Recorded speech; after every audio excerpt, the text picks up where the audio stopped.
is, and this is The View with Catherine Chang. Today's topics are the vice presidential debate of Pence and Harris, and legislature reviews U.S. pork with reopening. First, I want to talk about the vice presidential debate of Pence and Harris. The debate started at 9 a.m. Taipei time today. Although it is more civilized compared with Trump and Biden, however, it is disappointing that both of the candidates avoided the question raised by the moderator. Here are some points. A, the debate starting with the outbreak of the pandemic. Harris kind of criticized Trump hiding the pandemic, and she said on January 28th, the president and vice president knew there would be airborne transformation and talking about that and COVID-19, but instead of warning the public, they kind of choose to cover it up. She also criticized that Trump's administration failed and cost 210,000 American lives. However, Pence fought back and said Trump suspended all travels from China at the end of January. He thinks that it is very efficient. B, the China issue. Pence criticized Biden wants to go back to the economic surrender of China, and Trump is going to have the highest economic year in the history of his country. Harris kind of criticized that you lost that trade war. You lost it. Because of the so-called trade war with China, America lost like 300,000 manufacturing jobs. Pence fought back and said, lost the trade war with China, Joe Biden never fought it. Pence criticized that Biden has been a cheerleader of communist China for years. I think Pence just played this kind of anti-China card. It is kind of hard for Harris to fight back. We can see that in this debate, Harris kind of blamed the job losing for Trump's war against China. She blamed the deaths of COVID-19 for Trump covering up and doesn't do anything to China. And she did not criticize China at all. However, Pence criticized China and said that China is to blame for the coronavirus. And we will hold China accountable for what they do to the United States.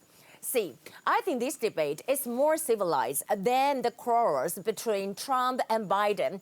But Pence and Harris both avoid questions. Even the moderator warned them about the time limit. Both of them ignore her. I especially noticed that around 10 o'clock, the moderator, Susan Page, that Harris kind of speak for 30 seconds, but actually she spoke more than 1 minute. Something interesting, we're talking about in a fly. It is a fly that becomes the spotlight. You can see that this fly on Pence's hair, and later Biden also made a joke on Twitter about it. What about Biden? Biden said that pitch in $5 to help this campaign fly. Okay, let's talk about a moderator. The moderator of this debate is Susan Page. You can see that this is Susan Page, and she's the Washington bureau chief of USA Today, 69 years old, well, in a pretty good shape. But I think the so-called moderator does not really moderate very well in a debate. It is not her fault, but it's kind of, weird. Just listen to her keep saying, thank you, Mr. Vice President, thank you, Senator Harris, thank you this, thank you that, because she tried to stop them, but in vain. Second issue I want to talk about, the legislature reviews U.S. pork with reopening. Taiwan's legislative yuan began to review U.S. pork with reopening yesterday. Coincidentally, in the Kaohsiung City Council, the U.S. pork is also a hot issue. I think that Taiwan lifted the ban on importation of U.S. pork with reopening is no longer just a food safety matter, but a political matter. Why? Here are some points. A, the Minister of Council of Agriculture, Chen Jizhong, did a U.S. pork report in the legislative yuan yesterday. KMT legislators criticized him for changing his position. They said that, when you are a scholar, how come you oppose this kind of import of U.S. pork? And what about now? Why has he changed this position now? Minister Chen Jizhong said that because now there are international standards and Taiwan must open up to the U.S. pork so that Taiwan pork can be exported to other countries. B, the question is, does anti-U.S. pork mean anti-U.S.? Well, this is the most awkward part for the KMT. We know that KMT proposed a resolution to resume diplomatic relations with Taiwan and the U.S. But how could you oppose the import of U.S. pork on one hand, but on the other hand, you want to resume diplomatic relations with the U.S.? Although the KMT said that they are opposing U.S. pork with returning, not the U.S. pork, but I think the KMT just plugged themselves into a contradiction. Here are the top stories. Today we have one confirmed case. It is an imported case. A Filipino male in his 50s came to Taiwan for work. And China's oppression on Taiwan is really ridiculous. There are two cases today. First, Taiwan was originally signed up to participate in a virtual travel exhibition held by the Pacific Asia Travel Association, PATA. China suppresses Taiwan to quit this year. Director General of the Tourism Bureau, Zhang Xichong, said that. He said, China forced to change our name, Taiwan Tourism Bureau, to Taiwan Strait Tourism Association. Gosh, is a bureau to association? He said, we protest at least 3 times and finally announced Taiwan will withdraw from the exhibition.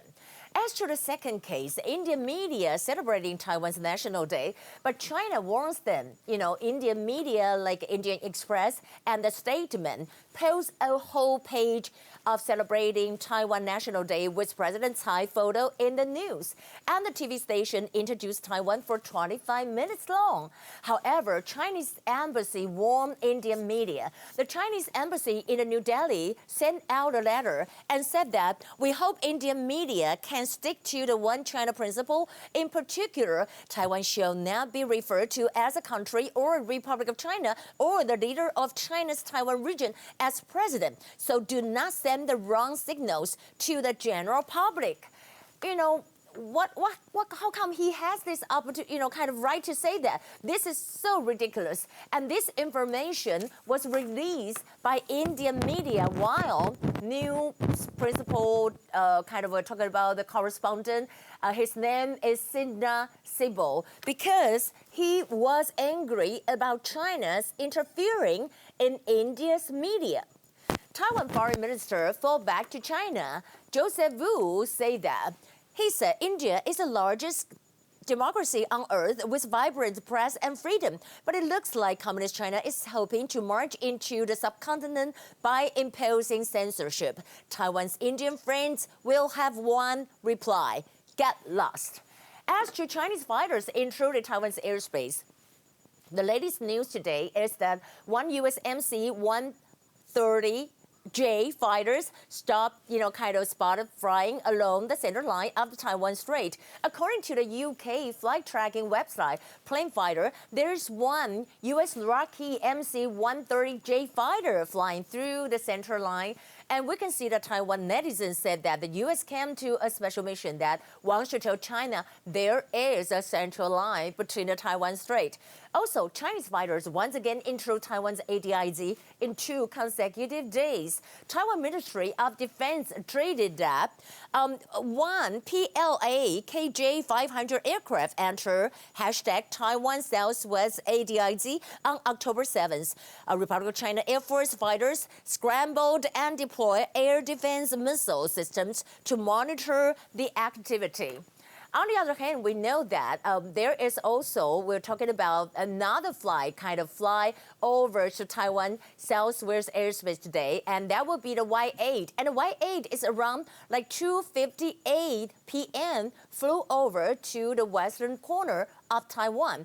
Except for that, we want to say, on the other hand, Taiwan is talking about this debate is very, people here, we really concentrate on that.